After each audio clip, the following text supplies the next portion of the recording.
Okay, guys, welcome to MVP Office Hours number 11.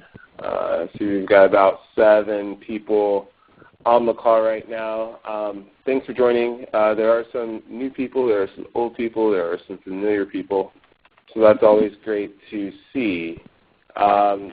Just want to start out with asking the MVPs to raise their hands so we can introduce you. And for the other folks, thanks for joining. So the MVP Office Hours is a forum for Salesforce administrators and developers to ask any questions that you may have about Salesforce platform. There's a silent agenda. There's the first 30 minutes is reserved for CRM questions, and the second half is reserved for developer questions. If we finish up the first category first, we'll certainly move on to the next questions. Okay. So there are some ground rules with MVP Office Hours. So all lines are open at this time. So if you're not muting, please mute yourself. And in order to ask a question, we ask that you raise your hand within the application. So when you have the window open, at the top left-hand corner, there will be an area for you to raise your hand, and that will signify that you have a question, and then we'll go over to you as soon as you're ready.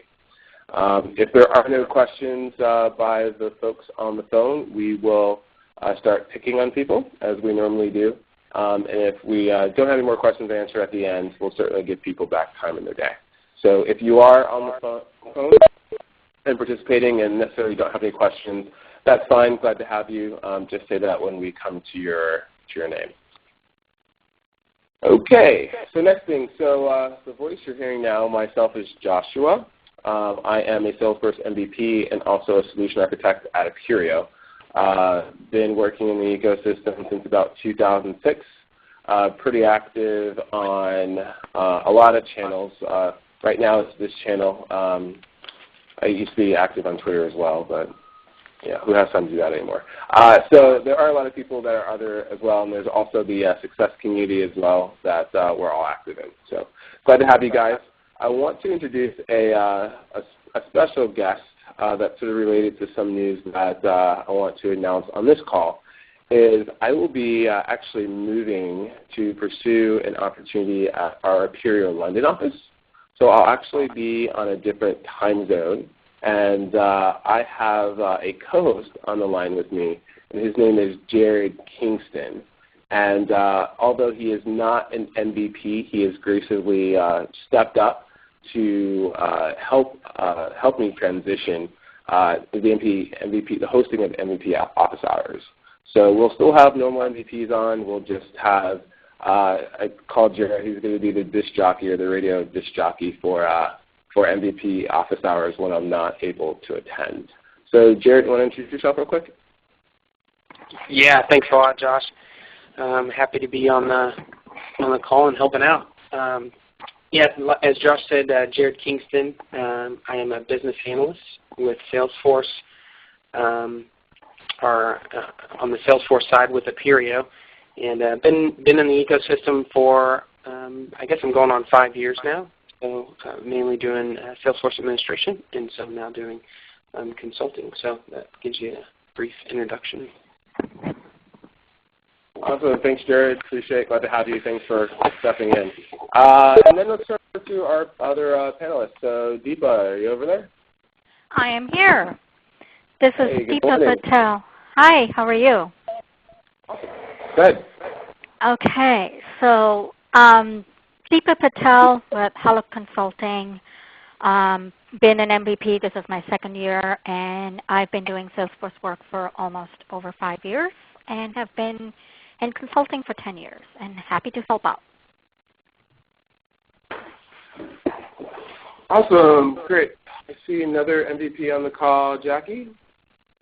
Hello, this is Jackie Trebieso, user group, one of the user group leaders for the Tampa Bay user group. I've been using Salesforce since 2006, mostly focusing on the sales and marketing side or cloud, and I'm also an independent contractor. I have been for about 3 years now.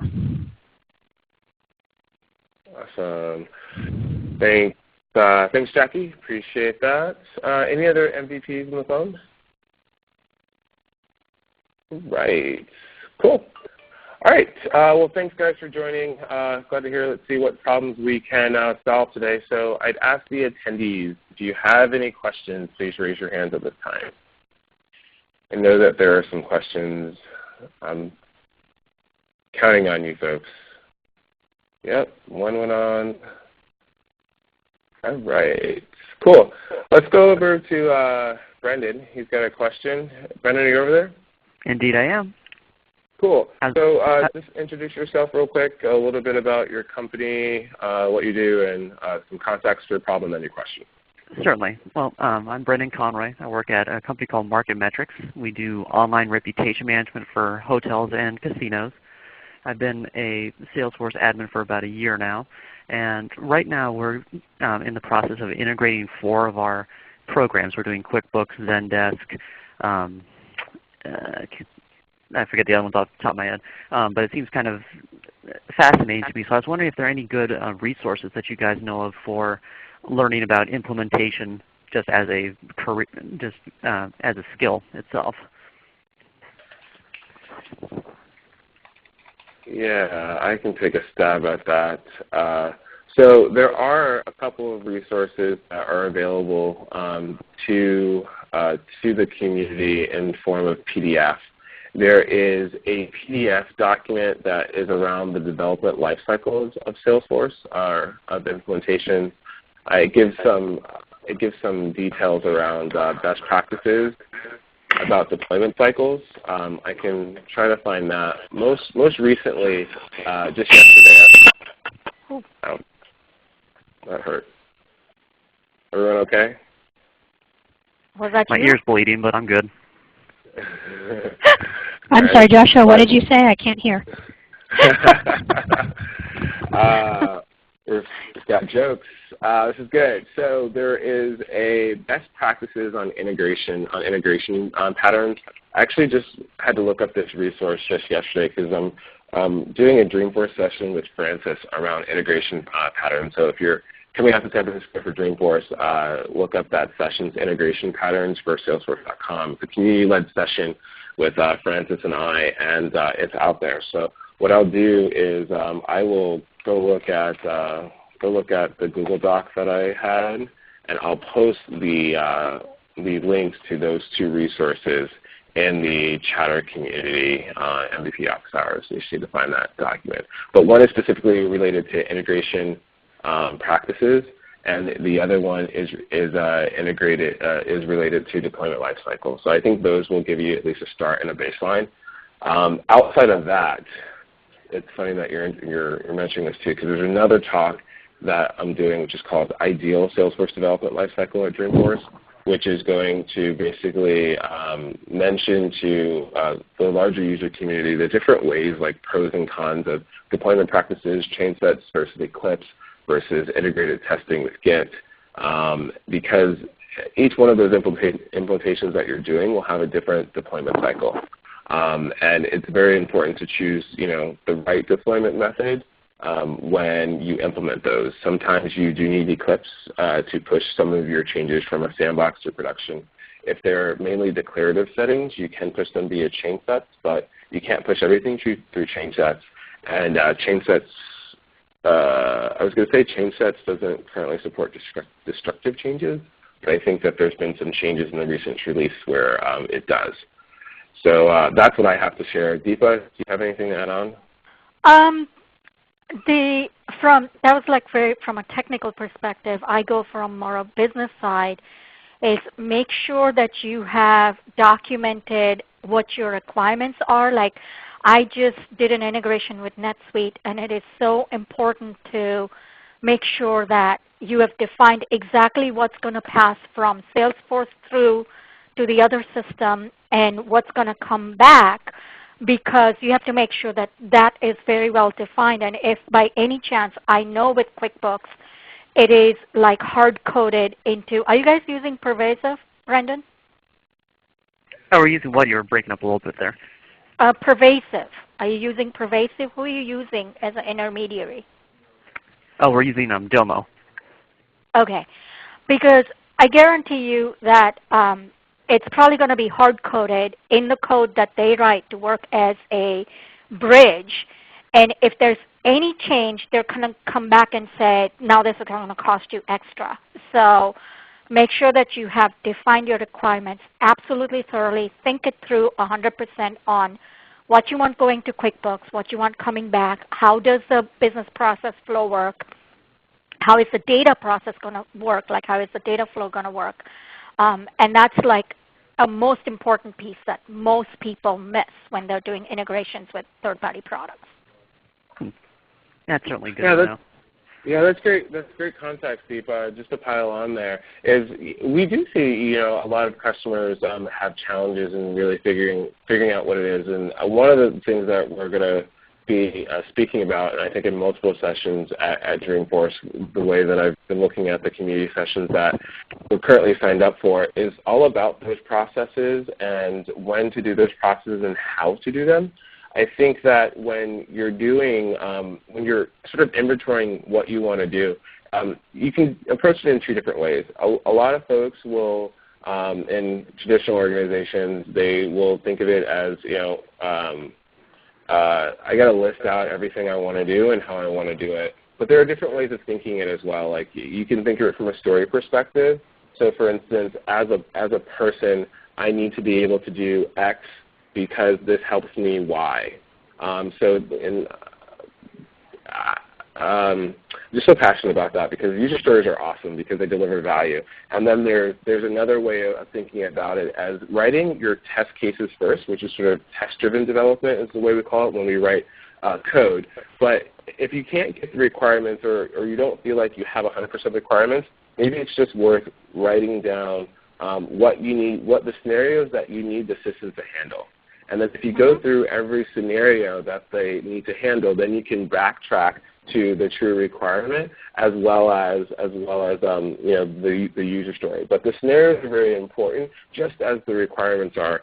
But there's many ways to get to that, and I think that's important, especially when doing development on the Salesforce platform, because it's like coming up with a blank sheet of paper. It's like, wow, what do I really want this thing to do? But each one of those items, whether it's a requirement or whether it is a story or whether it's a test case or a test plan, all of those items should remain technology agnostic during your first pass, right? Because you want to be able to make sure that you're still able to deliver the value in what you're trying to accomplish, and leave it Salesforce agnostic.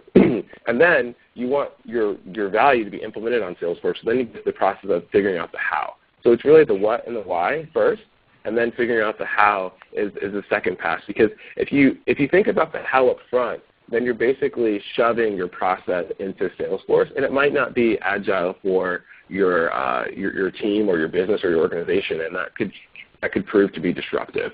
So a lot of times when we take a look at those, you'll find that maybe Salesforce isn't the right tool outside the box. And maybe for that requirement, for that story, you might want to check out the AppExchange, because the AppExchange will be an extension to Salesforce. So you're still meeting the requirement of being on Salesforce, but maybe instead of building custom code or things like that, there's other technology or solutions that integrate with Salesforce that can help you achieve what you're trying to do at the user story level. So that's also a different way of thinking about it. Okay. Brandon, are you going to Dreamforce at all? I am, yeah. Oh, good for you. Cool. Yeah. Awesome. Very excited. No, that's great. That's great. Joshua, this is Jackie. I have just one more little small piece to add to it, but I am finding that it seems to be a really important piece that we don't seem to ask, and that is what happens at the end of the contract with one of those third-party AppExchange partners, and you decide to either change your process or there's a new vendor that's got 6 other things that you need and you want to switch. What happens with that existing functionality that you have downloaded as a package? Are there showstoppers? Are there triggers that run in the background that you cannot alter, turn off? What is the process when the contract comes to an end and you decide we want to go with something different. What are you left with, and what are the challenges? Because I've run into that. And then, of course, the third-party vendor may not necessarily want to invest the time in helping you clean up what's left behind. Wow, that's an interesting question. So let's, if you don't mind, can we hear about your scenario? And then I think I can speak to a little bit about how it's in the background, but I'm more interested to hear about the scenario. It was one of the marketing automation partners, and I don't want to name names, but it was one of the marketing automations, and the contract came to a close. The customer decided to go a different route because there was a different vendor that better met their needs as far as usability and functionality. And they found that even though the contract came to an end, there were still things happening within their instance that we could not just go in and manually uninstall or delete. There were triggers running in the background, and they were not able to provide us with step-by-step instructions to turn that off or to remove it. That's interesting. Okay. Joshua, cool. The other thing I've seen also is when these companies develop, like, the triggers and the back-end processes, you have to make sure that they don't conflict with each other. Like, I've run into scenarios where the Apex code in the back-end started conflicting with another product that they tried to install, and trying to get the two vendors to work together was pretty much an impossible task. So you literally have to do a lot of testing in the sandbox before you do anything in production. And Brendan, come to think of it, are you doing all of this still with Professional? Still in Professional, but we have the API enabled now. Well, the thing is, the problem is you guys don't have a sandbox with Professional. It's like, how are these vendors trying to do this for you? Like, what have they defined as your testing plan? Or do you guys not have that defined yet? We don't have that defined yet. Something I did, I created a copy of all of our objects, custom objects, or actually objects, custom objects, and custom fields into a developer org. So we're using that as like a pseudo sandbox. But that was something I hadn't thought of before. If we should just install it into the sandbox to make sure it works properly before doing anything. Yeah, but Professional doesn't come with a sandbox. Well, right. I mean my pseudo sandbox. Oh, okay. Yeah. Okay. Yeah, that's that's a creative legitimate way of point. doing it. Yeah, it's definitely a creative way of doing it. So, I'll take the great points, Deepa. I'll take the first one. So, one thing about managed packages, when you have an AppExchange like that, an AppExchange partner like that, is you own all of your data. There's no way that they're going to shut the data off from you being able to access it. It will probably most likely be accessed by system administrators.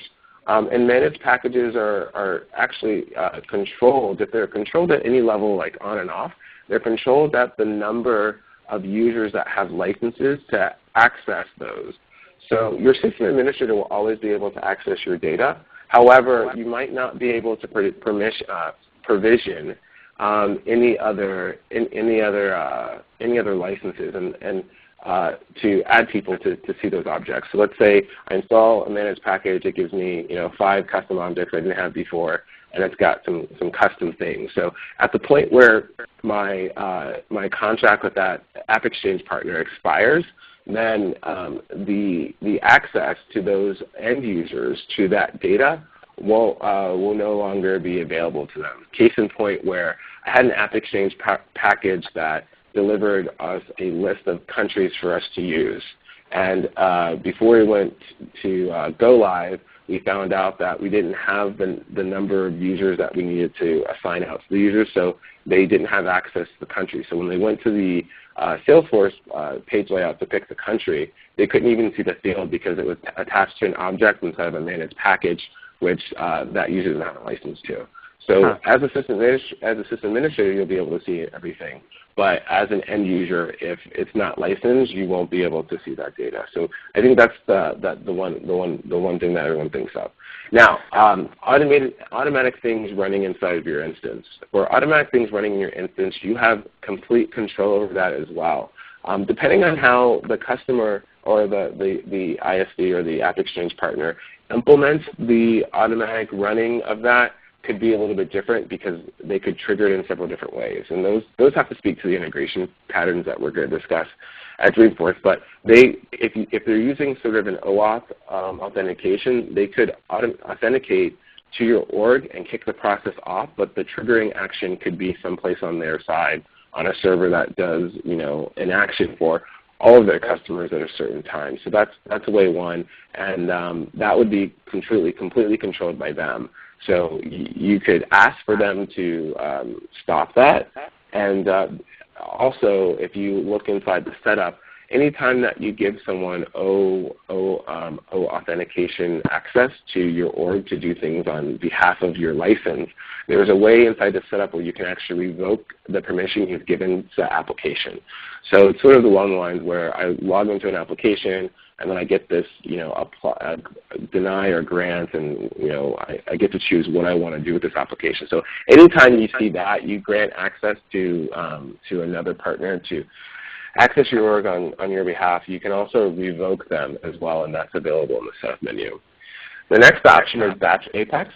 So Batch Apex can also be created inside the org when you install the application, and that is basically what we call cron jobs inside the org that will run Batch Apex at a certain interval.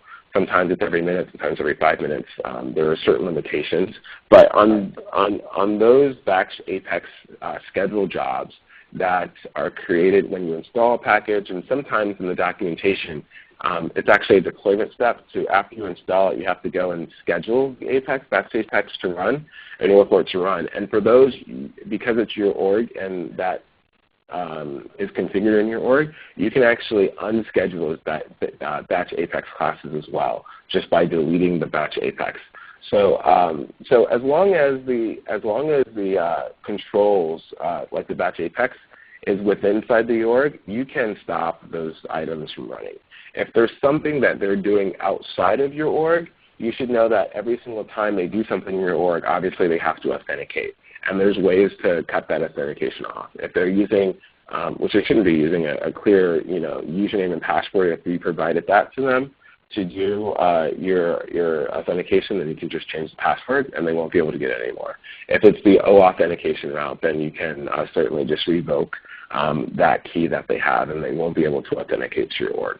But it's always, as a multi-tenant system, they always have to authenticate before they do anything. So that's my feedback on that. You should have control over it.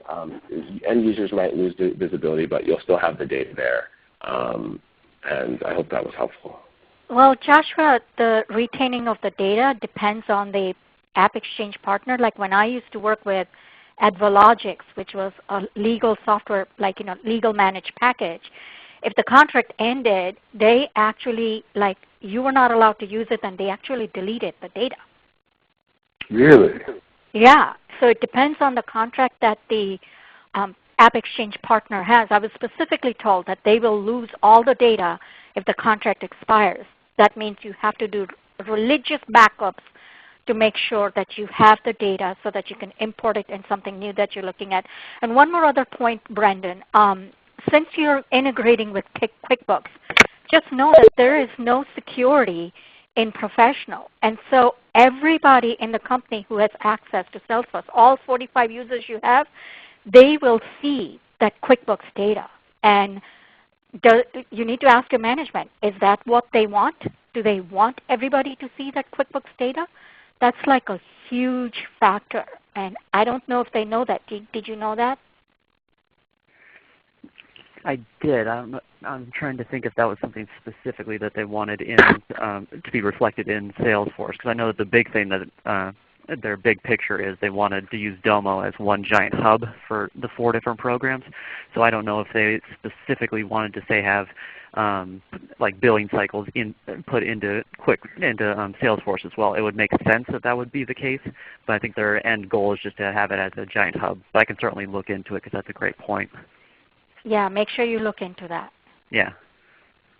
Okay. And sort of ironically, on our last call we were talking about the benefits of enterprise with security functions, that it's necessary that essentially there are 47 system admins who can delete data, and the next week 3 opportunities just randomly disappeared. Yeah. Yeah, and I still don't know where they were because I do a monthly backup of everything, but they were done within a 2-week period, so they wouldn't be reflected on my monthly backup. So that was just strengthening the point. Okay, so I would switch that to a weekly backup. Yeah, actually that's what I'm doing now. I'm going to start doing it on a weekly basis. Okay. Well, does anybody else have questions? We've gone like half hour with just this whole topic. Yeah, let's move on. So anybody else have any questions? I see Nick out there. Nick, are you out there? Yes, I am. I am actually out there. We're just discussing some of the questions that we may want to ask, but we need to form the questions first. No problem. Well, let us know. We'll go to Reven. Are you out there?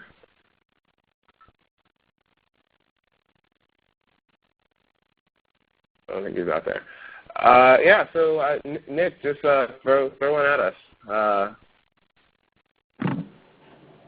Okay, so the question that we have is around mergers. We have we have lots of custom code in our org, and we're in the Unlimited. That custom code is geared towards executing the merges on Salesforce that are being sent to us by an external system. So basically the merge instruction is being sent, and the mergers are then running on the Salesforce org.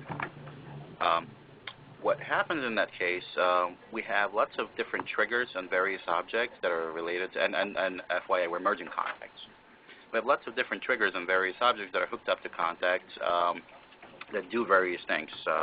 They just fire off during the merges and cause a lot of trickle-down effects. So the question that we have, if there is any way to run those triggers asynchronously with these merge instructions that we can maximize the number or increase the number of merges that we can do at one time, because the challenge we're running into is that we cannot do more than 10 merges in a single batch, and that happens to run really, really, really slowly.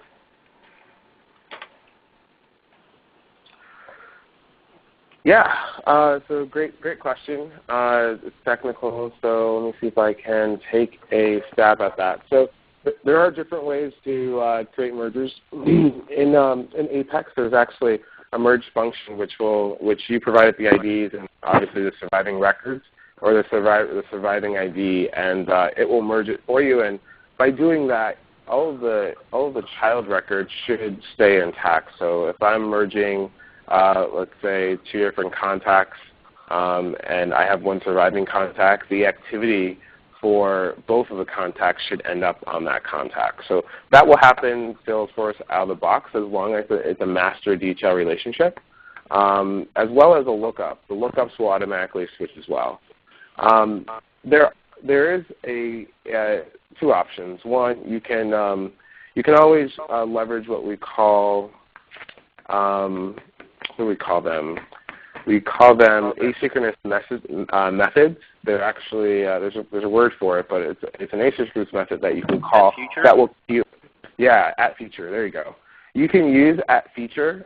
There's some limitations there as well. It sounds like what you're doing is really a transactional model. So in that case, I would actually more lean towards maybe not using at feature, because at feature is going to queue it up, and there's no SLA on queuing up and at feature execution. It's gonna run whenever it wants to run. A lot of times it's within the first 15 minutes. I've never seen it longer than an hour, but it's up to Salesforce when they run it, because when the system gets bogged down, that's actually the first thing that they sort of throttle back. So there's no SLA on it. You won't get, it won't happen immediately. So it sounds like since you're receiving the message that you want to sort of translate that to a transactional piece. So I think the approach that I might consider in this case is making a custom object that accepts that merge request and then building a batch APEX sequence that will go through and run over all of those records and mark them as completed or post any errors that it had during the merging complex. And that way you can sort of also sort of log the decisioning process that it took for the merger, and you actually can understand that, you know, we got the request and it's completed. So it's a way of maintaining state for every single merge request that comes through. So that might be another way of just persisting that data in a custom object and then looping through it at a scheduled interval. So this is exactly what we do. We actually have a merge instructions object, and we even write eventually the merge history to preserve some of the data elements of the records that have been merged. But the limitation we're running into is because of all of the triggers being fired, we are running into the SOQL query limitation that you know, it only allows us 100 queries per batch execution. Because there's no way. Right. So the question would be is do the triggers actually need to run for the merge process? Or yeah, that's the question. Do the triggers need to run to reconcile other actions in the system for the merge process? Yeah, and that's a great question because we're seeing that some of the triggers do need to run, but very few of all of the triggers that we have actually do need to run. Perfect. So that's exactly what we're looking for. So there are several ways to sort of fix that. You have to actually go back to your code. So there's a couple ways that you can do it. You can actually correct it at the code level, which is a great way to be really granular. But if it's in 3 or 4 different places, you may not want to write the same code all the time. So what we see people do, and this is a solution that's used when you get the recursive error where you only want to run the trigger once, is you can set a global variable on a class. And then when you start your merge instruction, set that global variable to 1. And then in all of your triggers, just say if the global variable is equal to 1, then don't run all of this section of this trigger when my global variable is set to 1. And so that's a great way to just at a very high level you know, control what runs and where, because there's a very good case that all of your triggers don't need to run unless there's sending up data that's getting reassociated and you can't backtrack to the math because there's a roll-up that's being done in Apex. But a global variable is something that we see used all the time. Is it something that's going to run just for that session? What if there's anything else that runs at the same time that actually needs to run those triggers? Yes, that's a great question. So the trigger will run in context to that batch process, and then you can set it back afterwards. So it's not something that's org-wide that gets persisted. It's only persisted for that transaction when you do a global variable like that. Because by default, the class is set for false. So anytime that you execute, it's going to be set to false unless something changes it to true. And so setting that only happens within the transaction. It's not actually persisted like a custom setting would be. Very nice. Okay, we'll give it a try. Yeah. Awesome. Thanks a lot. Great questions. Any feedback from Deepa or Jackie on that one? Way too technical for me. Sorry. That was all Greek to me. Exactly. Greek to that. All right. I'm glad Nick was able to understand me. Jared, did you follow that? A little bit. Yeah, it's a little technical for me as well. Yeah. All right. So we've reached the apex portion of the call officially. Let's go to Ruzan. I wish I could get phonetic spelling on names when people joined. Are you out there? He may just be listening. Okay. All right, Nick, you got another one to throw at us? What was it? Sorry. I said, do you have another one to throw at us? No, that was actually one of the only ones that we had this time. Okay, cool. I'm glad you found that helpful. We'll keep so, yeah, absolutely. So if there are any more questions, as always, this is a forum for us to answer questions. And if there's no other questions, we can give people time back in their day. Joshua, Hey, Jackie, can I ask one quick question? Yeah, absolutely. Are your sessions listed on the Dreamforce registration app yet so we can bookmark them? I don't know. I actually have a meeting with Maddie B.E. about the sessions this afternoon. So I will definitely, I know that they've been accepted. I just don't know if they're in the Dreamforce app yet. But when they are, I will make sure that I post them to the MVP Office Hours group in Success Communities. That'd be great. Isn't that what we're going to learn on the 23rd? I think it will. I think it will be, but the sessions have already been accepted, so we can definitely. I just don't know if. And when I logged into the app yesterday, I saw sessions were already there. So I think the accepted Dreamforce sessions are already in the Dreamforce app. They are. Yeah, it's just like one of my lists keeps on dropping off of Matt's list, even though we got the exception email. So I just need to reconcile the Google Docs that he has going with the rest of the world. Okay, so I'll have to go look too. Yeah. I didn't know if they were all there up there. So can I, Joshua, quickly make an announcement because we had these questions on like two of our last calls, like not today, but the ones before. Yeah, absolutely. And then I see Nick has a question as well. So over to you, Deepa. We have started a Salesforce certification study group on the Success community, and I am almost ready to start a session next week so that we can help people, those who want to get their certification, at Dreamforce or before Dreamforce. We're going to start the session so that people can register for it. We're starting with ADM 201. And then once we've had success with this, we will move on to the other sessions as I need to get resources on who's going to do all the other sessions. So just wanted to make an announcement. If you know anyone who wants to take their ADM 201 certification, that they join the Salesforce Certification Study Group. And I'm going to be putting a link for the session real soon here, like hopefully early next week. That was it? That's great. That's great, Deepa. As always, I mean, this is a huge contribution to the community. It's always greatly appreciated to know that there are other resources. I mean, like you mentioned, there have been a lot of training sort of questions over the time of MVP Office Hours, and I think this is a great way to give back, and it's a great way to also allow the community. I know we talked at the MVP Summit a couple weeks ago about the different tracks you want to run, and I'm happy to kick off a session in London in a couple weeks as well. Well, I need help with the advanced admin, right, or maybe the developer. I have to go look at again.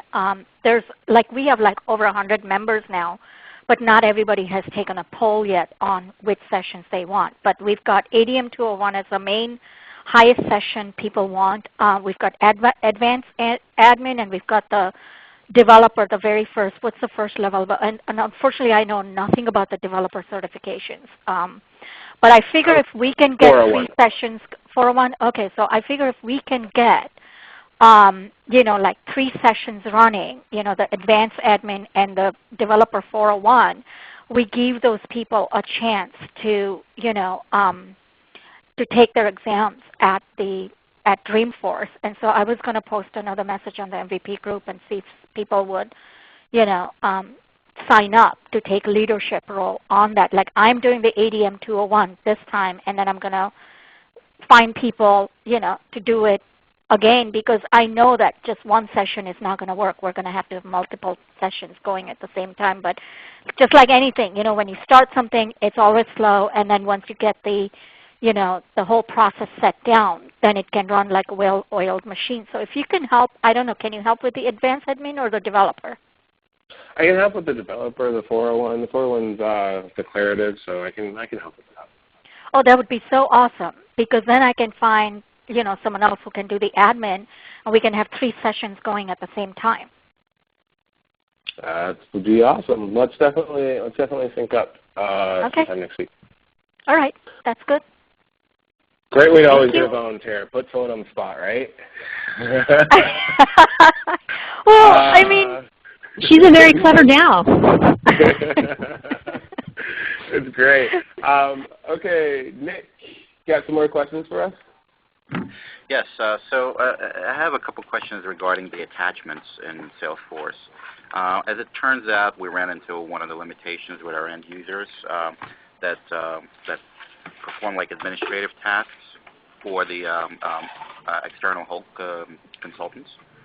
And so the situation is a user may create a calendar item, and at a later time, another person, an admin per se, can go in there, find that calendar item event, or it could be a task, and have a need to attach a document to it. What turns out is that we discovered that the attachment object has an ownership concept, and it has to be the same as the owner of the actual task or event that the attachment is being attached to. And that is a limitation we're running into. So now we've customized Salesforce pretty extensively to to augment the activity functionality with our custom code. So the tasks and events, we have Visualforce edit pages for both tasks and events, and it gives us the opportunity to attach additional multiple objects such as products, opportunities, contacts, firms, accounts, and alongside we now have the opportunity to do Visualforce attachment uploads or Apex attachment uploads, I guess. And the question with that is, one, have you seen anybody successfully overcome this situation where the attachment owner has to be the same as the owner of the task or event? And two, if we attempt to extend this functionality to the end user and enable them to save an attachment while entering an activity, so kind of a user experience enhancement, we are having some difficulties with that. So I'll let you take a stab at the first question, and then I'll give you some more information on a second one with those difficulties. Yeah, sure. So let me try to take a stab at that. And I think this is a little bit more functional as well. So there is an API, or not an API, but there's a hard limit. Like we just did a data migration for one of our customers, and we made sure that we always were setting the attachment owner as the owner of that task. So it's a little bit easier to do from a data migration perspective than it is from a user interface perfection. My first question when you started speaking is I kind of see a lot of customers shying away from attachments now because there's always that limit. I think it's 5 or 10 megabytes for attachments in the notes and related list for notes and attachments. So in this one, and when working with this one customer, we brought in all of the attachments we could using that section based upon the owner.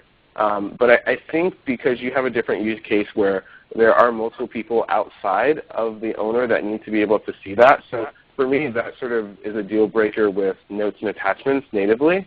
And I would actually move to doing chatter attachments. Mm-hmm. So when you do the chatter attachments, you have one is collaborative. Two, you can have uploaded versions. You don't have to have that duplicate version in there, multiple times, not knowing which one to look at. Your limits are increased with the versions that you can use, and so is your file size. And it's always at the top of the page. So that would be my recommendation, to use chatter attachments in the chatter feed versus the notes and attachments related list. Would there be any restrictions as to who can post a chatter attachment on somebody's activity? Anyone has the ability inside of Salesforce to chatter on something, but being that you have a custom Visualforce already page, I think you can probably control whether the chatter feed is there. But everyone sees the chatter feed by default. So that's, it depends on really what it is. I've seen other customers do a library faction. Like if you want to do security, on the documents that are uploaded, then what normally happens is you leverage content, upload that content to a library, which they do or do not have access to, and then also post that content to the Chatter feed.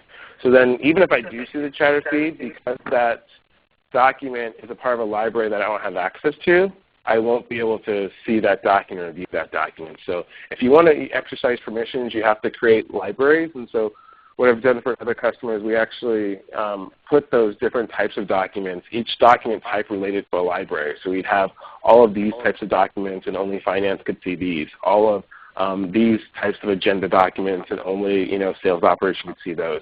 And once you have them in content, then when you actually post your Chatter feed, you're just relating to that content that you've already posted. So you're not posting in duplicate, and it will still obey all of the security permissions that you've set in the library. But that's sort of the next step above. By default, I think that the Salesforce doesn't really want to create silos of information unless there is truly protected data that they can't see in those attachments. And so I'd go back to why can't everyone see it if it's on the Chatter feed?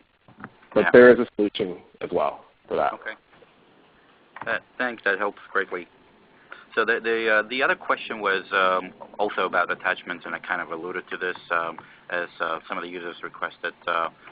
Currently, the way the our attachments version works is that the users actually have to save the activity first, and then they will have to kind of view the activity page and be able to attach a document to it. So they can't do it all in one step. While they're entering activity, they cannot attach a document. That's our implementation of this Visualforce activity edit page. So the problem we have is we have kind of not stateless, but we've employed a pattern where we allow the users to go out of the activity edit page and attach additional objects that I mentioned previously, those contacts, accounts, opportunities, etc. And we're not actually saving the activity until all of these additional objects are created and attached. And we're saving the activity as a transaction at the end. So with the if we were to enable the similar functionality for attachments to activity, so the users want to be able to attach it while creating the task or event. If we enabled that, and then queue up the attachments, they physically have to be attached. So when the activity is saved. But if we hold those attachments in the memory, then we can exceed the size of the view state, and that can blow up in the user's face. So that's the dilemma that we're seeing as well. Do you have any thoughts on this? Do I have any thoughts? Yes. So view state is going to be a problem. It's really hard to get around that because you are importing that document to the view state. I'm trying to see how I've seen other applications. It really boils down to the process in which you collect the information for your user. And for a lot of reasons, you might want to literally persist the task and then do more of a wizard-like function, and on the second page, then allow them to upload a document. I think that there's a way that we get around it with an AppExchange package. It's called Aperios Cloud Storage. Imagine that. And it's actually a Flex component. Can you repeat that, please? Aperios Cloud Storage. It's on the AppExchange.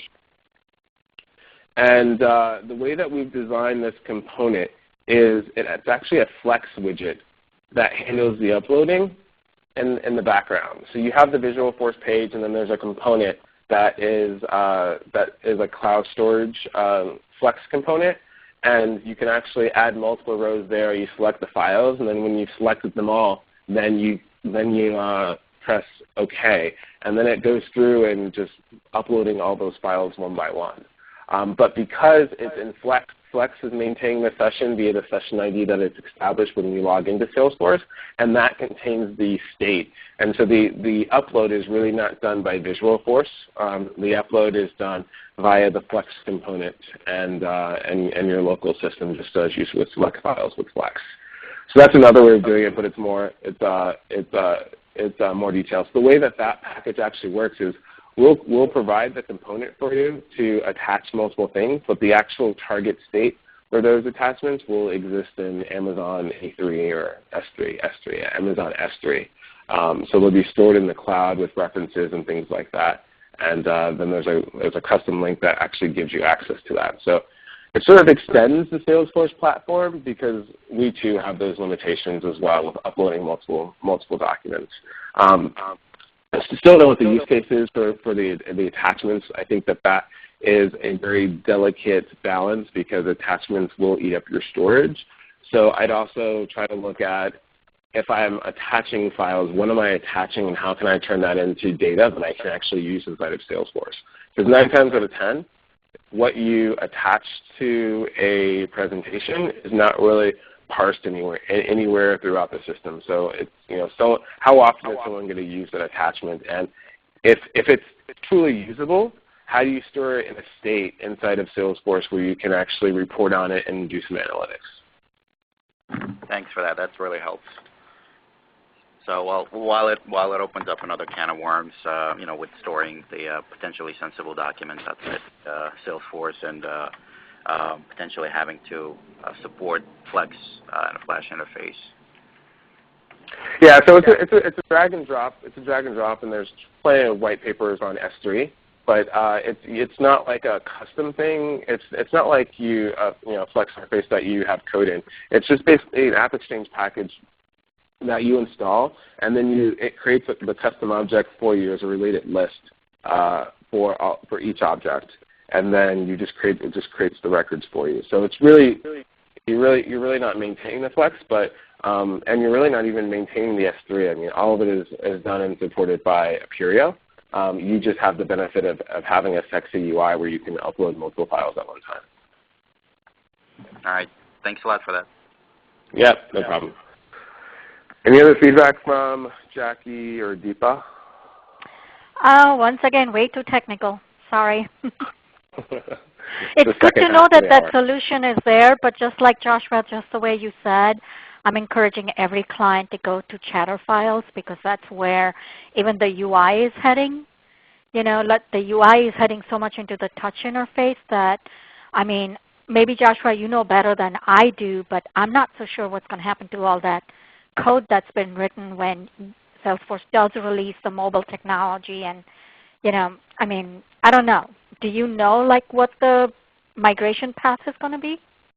No, I mean, I think it's going to be a very hard component for Salesforce to sunset. So I think that they'll stay separate paths, and then at some point, essentially they'll just, if they choose to go that route, safe harbor, they might just decide to not create any new attachments inside the related list.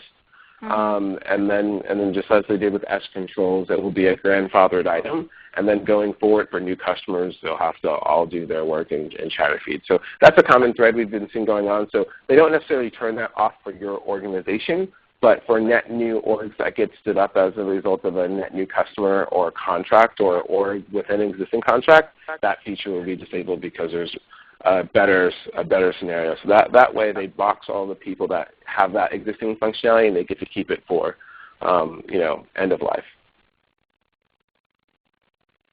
Yeah, and that's something I would say you should keep in mind when you're develop this level of heavy customization. I mean, that's just my 2 cents. Yeah. But I am encouraging every client to go to Chatter Files because it's so much easier to post it. And if you're following a record, you're going to see the files.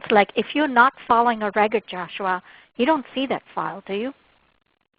You don't see it in your news feed, but if you are looking at the record, you will see it in that Chatter feed. But if you're not following it, you won't see it in the news feed. Exactly. So there is some level of security there. Yep. Not for sure. Not at the highest level, but there is some level of security. Yeah, and I mean, you could either build out a more complex process with Chatter Files, say for instance, you want to create a custom object, and every custom object, every custom record you create in that object gets a chatter feed, and then you can then use that object to determine who sees what as well. But it's sort of just expanding out the process, and for that record, the cost is another $2K. So it's really not ideal. But I feel like not creating silos of information, putting it all in one area and in a contact space is a great direction to go. And veering off of that path could, as Deepa said, create a lot of heartache when you have to refactor code for later releases. All right, guys, I have to get off.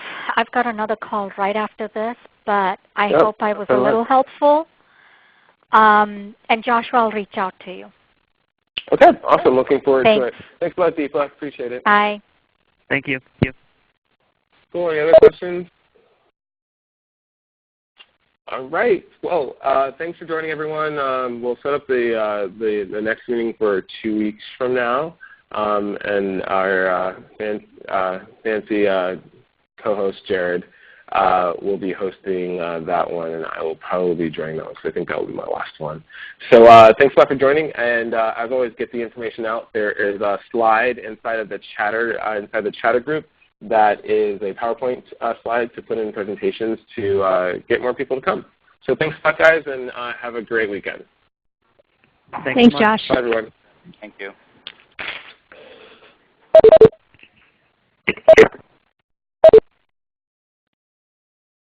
Thank you. Please stand by.